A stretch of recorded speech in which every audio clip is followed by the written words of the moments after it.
What is baby section video?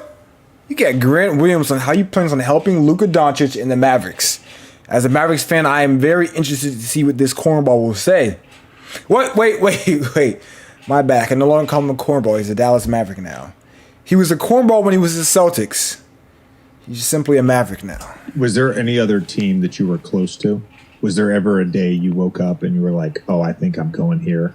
Because I'm not going to name all the teams, but yes, at the white party, you were like, I think you named 4 teams, and I remember 3 of them. And Dallas was one of them. But I always find it fascinating because it's like free agency. You know, I did it, 5-6 times. And it's like, I think I'm going here. And then it can change like that. Yeah. So it was one of those where I'm pretty had a good consistency on a couple. Okay, I'm kind of surprised for one. He had that many teams after him. I know he's a good player, but he's not all that. But he's a Dallas Mavericks, so he may be the best 3-and-D player, 6'6", in that wing category. Now that he's a Dallas Maverick, you never know. Teams when I first. Well, I do know he is one of the best in the league. Probably top 5. Started in the market, like I was like, whether it's like the Indianas, the Chicago's, the Atlantas, the Charlotte's, like it was one of those where there was a bunch of options, but the ones who were probably most concrete were the Dallas of the world and maybe the Chicago, Atlanta, maybe New York, stuff like that, where things were kind of getting closer and closer, but I think they were still a bit further away because Dallas was the probably the main priority. And Grant Williams, first off, this man, he's 24 years old. He looks like a 44-year-old uncle who likes to throw barbecue parties. I'm just gonna call it what it is. He looks like a 44-year-old. He looks like your 44-year-old uncle who likes to throw barbecues. Claims he has the best ribs in town and likes his hot dogs burnt. That's who that is right there. Really pursuing and aggressive from the start. So that's probably the only one that I would say was coming to fruition. I think that was the first priority, and then there were backups in a way because of how they were attacking the conversation. I think the other teams were also pursuing and trying to work and get deals done, but I think Dallas was just overly aggressive on it and it ended up working out. I think he meant persistent. What do you think, now that you're looking forward a little bit to September and October, with Luka specifically, with this team overall, but with Luka specifically, what are you excited about with your skill set in terms of fitting in with him? JJ's played with him, and we know how gifted he is, but with how you play, or maybe pursuing him. Well, I would just say I wouldn't say I necessarily played with him. I was on his team. JJ was around. I was on the team. Developed a friendship. Could barely move.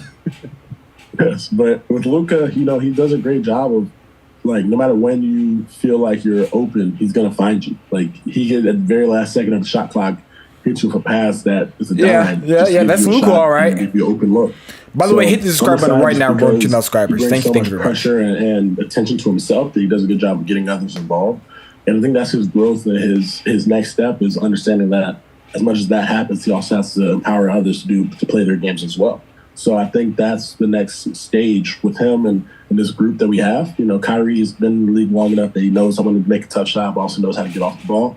And Luka does a pretty good job of seeing the floor from the start in the beginning. And it's just a matter of he definitely has that like competitive, like I can get the shot off any time, but I'm gonna make sure the other guys get a good look if it's open.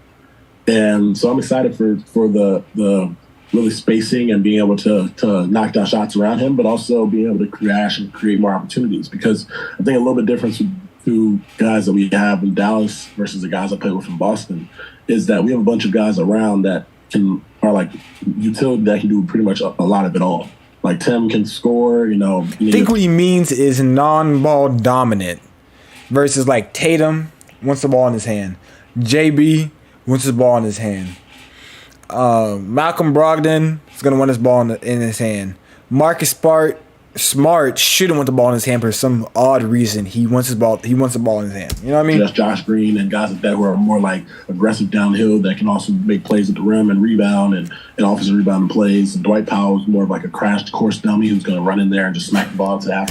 Whoa! Nigga, stop throwing shade. Crash course dummy. it's really exciting just because Bro, it's a different. someone relate to my school in basketball to a crash course dummy. We're fighting automatically. That right there is fighting words right there. But I feel like I'll be a little more empowered to play a little bit more of my game. And those are you're talking about crash course dummy. Screening Luka and getting a match and hitting him and rolling. He's hitting me in the pocket, or it's pick and pop it, and knocking down shots.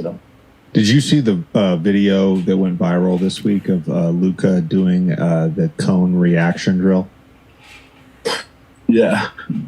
Let's just say he doesn't get paid for that side of the ball. That's my job.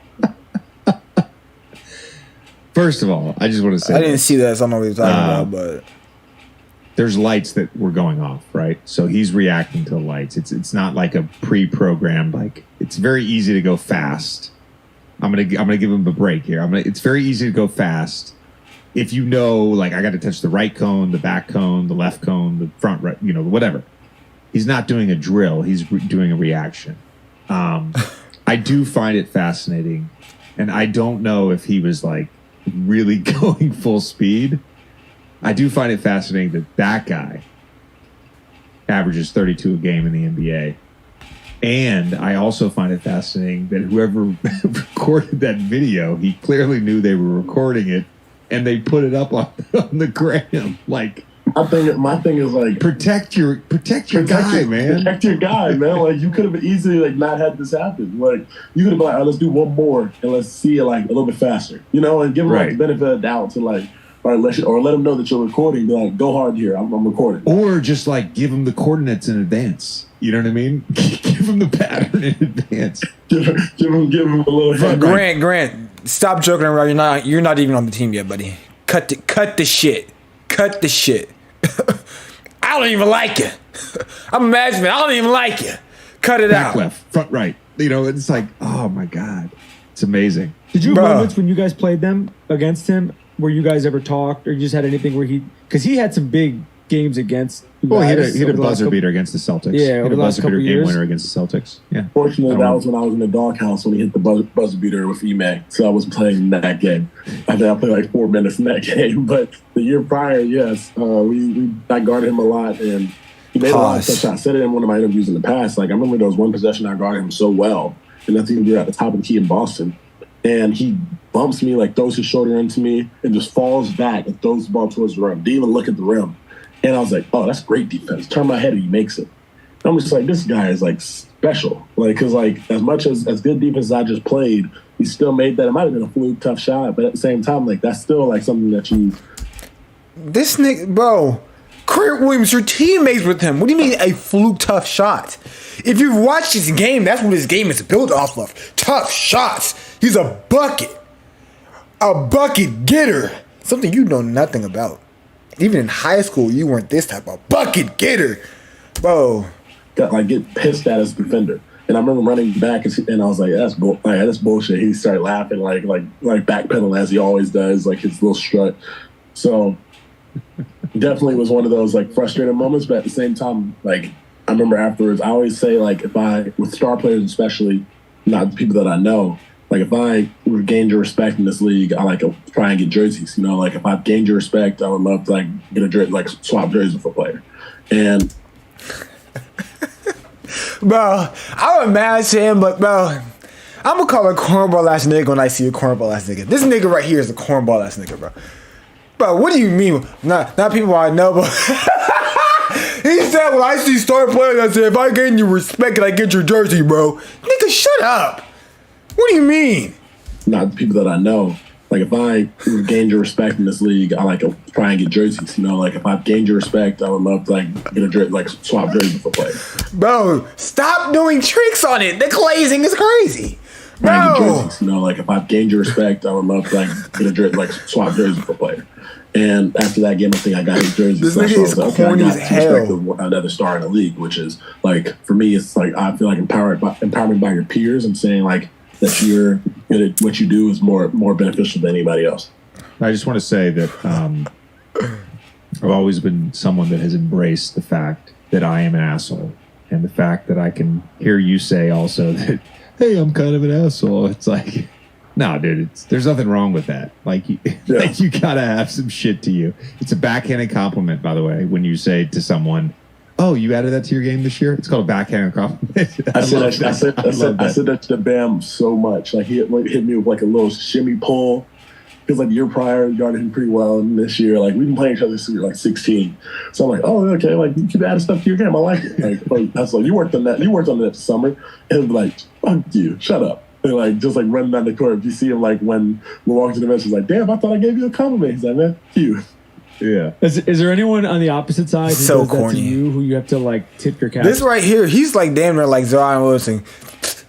Hello, beautiful. This is what he gives off. He gives those type of vibes off.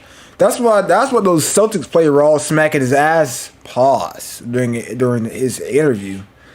This nigga right here is the cuck of the locker room. Too. Don't let this nigga go to jail. Honestly, a lot of guys like they say like slick one-worded comments to me because like they know like I'm not like the natural talker. Like it's like they like say stuff to like try and like get under my skin or like trying to mess with me while I'm either like preparing or going stuff like, or they'll come out of halftime and they're in the locker room and be like, oh, you want to make a shot today and stuff like that. Like people like just ask like, oh, I remember Chris Paul, when we played Phoenix, I think in my third year or fourth year, he came out at halftime. He was like, damn, Grant, when did you learn how to shoot? And stuff like that. Like they say like stuff like I'm like He thought niggas was finna laugh off that. damn, Grant, when did you learn how to shoot? And stuff like that. Like, He thought that shit was Kevin Hart material right there. He thought that was Dave Chappelle material. stuff like I'm like, man, you know I've been shooting for a long time. Like, shut up. And it's like then that's when the tournament starts. And like Devin Booker, the person that talks trash to me always for some reason is Devin Booker. Book always talks trash. And I remember if you look back at that Phoenix game during the regular season, we played them. I think it was in Phoenix this year. If you just go back and watch the film and get clips of it, from the start, I'm talking because he said something. I hit a three, and then from then on, it like lit something, and I was doing too small. Like I don't never celebrate and do like put my hand on the ground or like rock a baby and stuff like that. So like from that moment forward, I was doing that, and I think I scored like 14 or 17 or something like that game, maybe more. And I remember talking trash the entire game to Book because for some reason he always likes to draw and chirp. And I think that actually helps because we're in Dallas now, and Phoenix and him and Luka already have this little beef going, whatever else you call it. So I might be able Bro, this is in the video, but to join in on some competitive vibes. he's so corny. He's so goofy.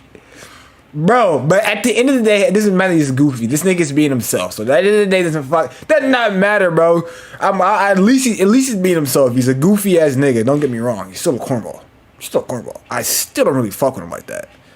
But maybe he'll grow on me. Maybe he'll grow on me as the cornball ass player on our team. Because that's what he is. It's called what it is. A spade is a spade. Anyways, bet your lives, comment at you next. Doses.